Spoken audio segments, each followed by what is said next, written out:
Why decentralized AI is gaining steam. A year ago, Crypto+AI sounded like a game of VC Mad Libs. Now, as real-world applications begin to emerge, the idea makes much more sense. Jeff Wilser, who is hosting the AI Summit at Consensus 2024, offers a preview of the programming and reviews the decentralized AI state of play. Almost exactly 1 year ago, I wrote a piece for CoinDesk called 10 Ways Crypto and AI Can Make Each Other Better or Maybe Worse. At the time, the idea of Crypto+AI was still a novel concept, even fringe. To many, AI development felt adjacent, at best, to the world of Web3. To others, Crypto+AI felt like a cynical mix of two hype trends like VC Mad Libs. Flash forward 1 year. Decentralized AI is arguably the hottest topic in the Web3 space. Dozens of projects, maybe hundreds, it's hard to keep track, are now racing to merge the tools of blockchain with the taming of AI. The space is booming. By the time you finish reading this article, another DePIN startup will have launched, and the architects of this movement are converging in Austin for Consensus 2024 in CoinDesk's inaugural AI Summit. I'll cop to some bias. I helped organize the event and I'll be hosting on May 31. So why is this happening and why does it matter? You could argue that the stakes of decentralized AI are higher than the stakes of decentralized finance. In some ways the principles are the same.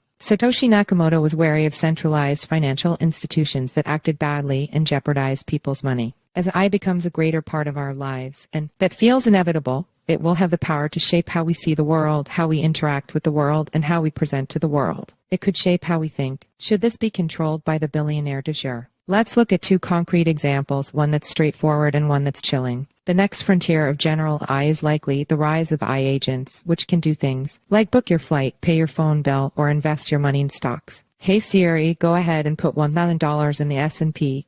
Do we want big tech to control not just our data, but also what we do with it? More chilling, it's likely that millions of people will someday use AI chatbots, perhaps through audio or even video, as coaches or even therapists. Early versions are here now. On my podcast, AI Curious, for example, I interviewed a longtime coach who's working with the German Research Center to develop AI-based personal coaching. It's coming. It's inevitable. Millions of people will share their innermost thoughts, longings, fears, sexual desires, confessions, and embarrassments. Do we want this sliced and diced by Zuckerberg and company? The decentralized and privacy-preserving tech of blockchain potentially could give us the fruits of AI without the poison of big tech. These are the stakes of decentralized AI. These are the topics covered at the AI Summit, or some of the topics. Others include how blockchain can help us preserve truth in an era of deepfakes, fight censorship, make AI compute more inclusive, fight bias, lead to AI alignment, and on and on. While an explosion of AI plus crypto projects have launched since 2022, some have been around for years and have been quietly building. One is Singularity NET, founded in 2017 by Ben Goertzel, a prominent AI researcher with an early vision of building decentralized AI. My initial vision for what became Singularity NET occurred to me in 95 or 96 when the internet became a thing, Goertzel told me recently in Panama City at an AI conference hosted by Singularity. It seemed to me the internet shouldn't be centralized. The internet is a decentralized network. So why would you want to have a centralized search service?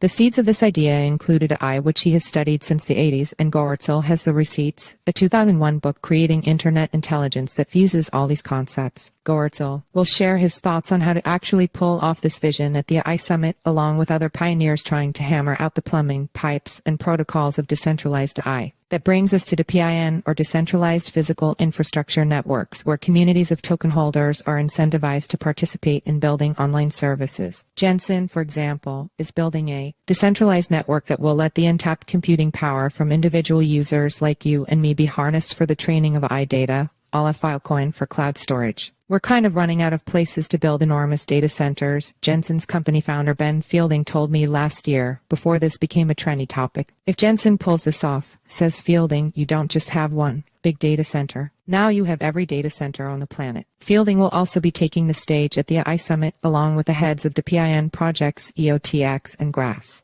While many of the Web3 plus AI projects are infrastructure plays, there are now attempts to build decentralized Gen AI models that compete directly with the OpenAIs of the world. And that gets us to another example of the crypto meets AI space. Eric Voorhees, a Bitcoin OG who has vocally supported Morpheus decentralized and open sourced AI and recently announced the launch of Venice AI. In a Twitter/X thread, Voorhees argued that Venice is similar to centralized chatbots like ChatGPT and Claude and even Grok, but without all the Orwellian stuff, and that Venice doesn't spy on you, Venice doesn't censor your conversation, and Venice doesn't inject bias, safetyism, or political propaganda. Only 10 days later, he showed it in action and said, there are no ads in Venice. And you get basically the same answer as MSFT Copilot. Shots fired. Voorhees and Venice are just some of the players in this space. There are countless more. Every day there's a new launch or new partnerships. Just in the last few days. For example, Eternal AI announced a partnership with Filecoin, as a Twitter/X post explained that Filecoin will provide decentralized storage for AI models, while Eternal AI, with its network of AI agents, will provide decentralized inference. One reason these projects are all suddenly so prevalent. To be cynical for a moment, sure, there's heat in the space and VCs like heat. The return of a crypto bull market doesn't hurt. But another reason is that, in a sense, there are no other options. There aren't many centralized AI players. The costs are staggering, so only a handful can play at the table.